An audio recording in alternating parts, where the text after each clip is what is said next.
Bismillahir Rahmanir Rahim. So inshallah we're going to go through some new words. So before going through the words, I want to speak about ismu dhat. Ismu dhat is a name of an entity. I don't mean a proper name.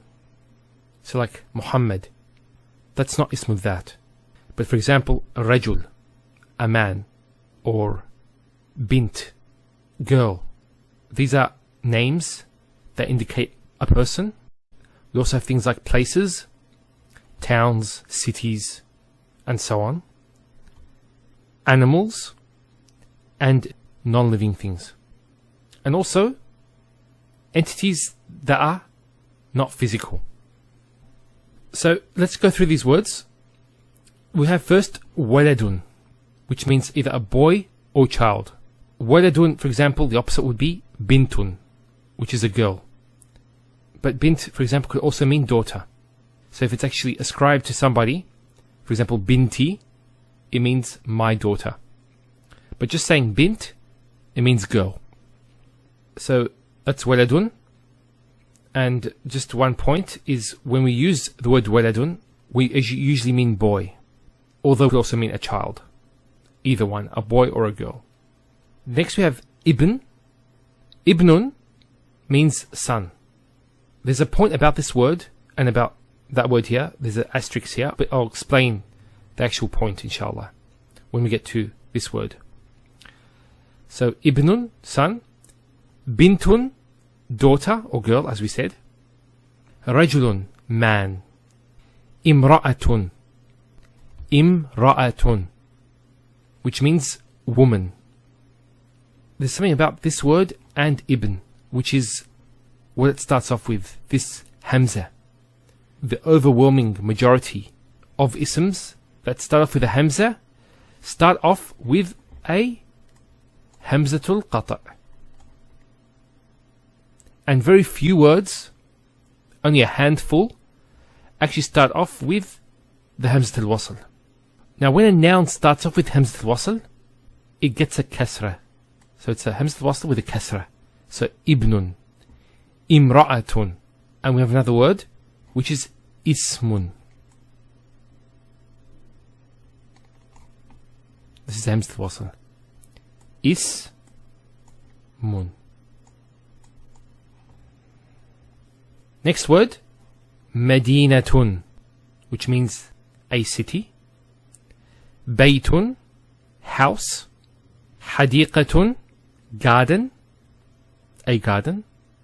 And we have another word for garden, which is a common word, which is jannah.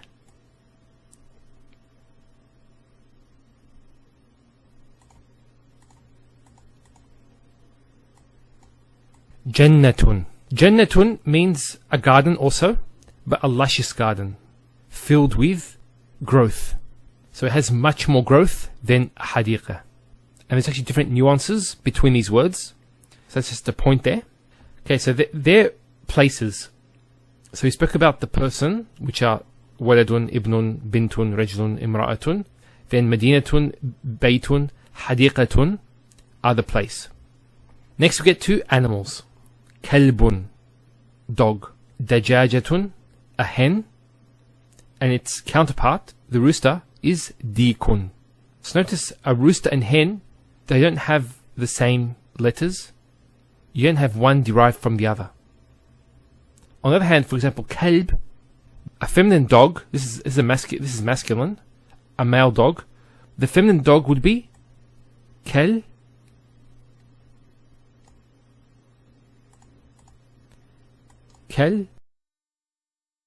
batun. Female dog. So just you add the ta marbuta at the end. Next we have asadun, a lion, and hisanun, a horse. A few things to note about this.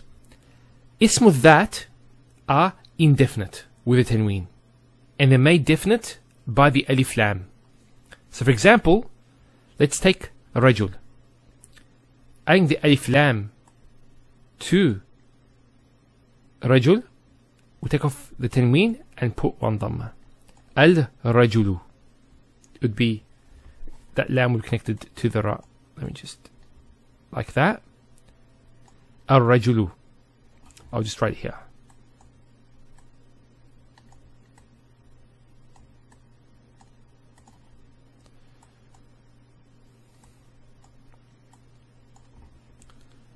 الرجل. So there's actually a shadda there, because harf shamsiyya. الرجل. Now we know that an ism has a gender. So here waladun is masculine, ibnun masculine, bintun feminine, rajulun masculine, imra'atun feminine, madinatun is feminine, and the sign that's feminine is the ta marbuta there. Baytun is masculine. Now we have another word for house, which is dar. Darun. Darun is actually feminine. Although they have the same meaning, a house, there's actually a different nuance in these words. So for example, a bayt comes from bata yabitu, which means to spend the night. A place where you stay the night. You sleep. Darun comes from a word that means to go around. So it's a place where you move around, and you have the freedom to move around as you like. Okay, and then we have hadiqa. Hadiqatun is feminine. Similar to jannah, it's also feminine, ta marbuta. Kalbun, masculine. Kalbatun, feminine. Dajajatun is feminine. Dikun, masculine. Asadun, masculine. Hisanun, masculine. Okay, now we get to the other nouns on the list.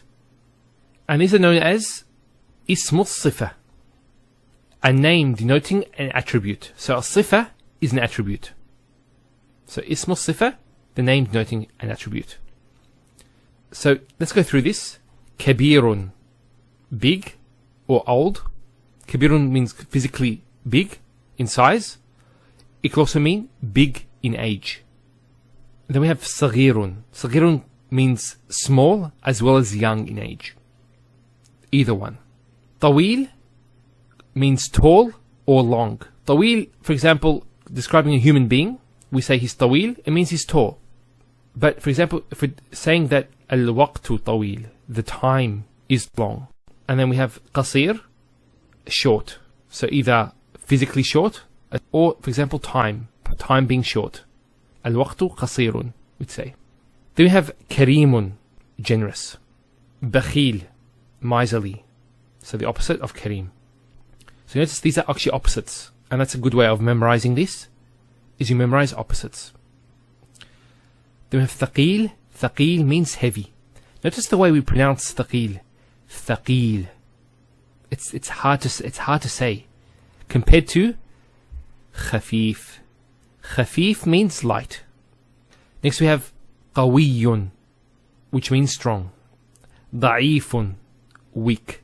And that's either physically weak, spiritually weak, intellectually weak. So you can use that in a number of aspects. Jadidun is new. Qadimun, old or ancient, and that's used for the non-intelligent. So we don't say, for example, human beings qadim, as in he's old. We use actually kabir. Qadim is actually used, for example, we say as-sayyaratu qadima. The car is old. Next we have ba'id. Ba'id means far, and qarib means close. Don't forget to subscribe to the channel, to like the video, and to turn on notifications. أو زد عليه ورتل القرآن ترتيلا إنا سنلقي عليك قولا ثقيلا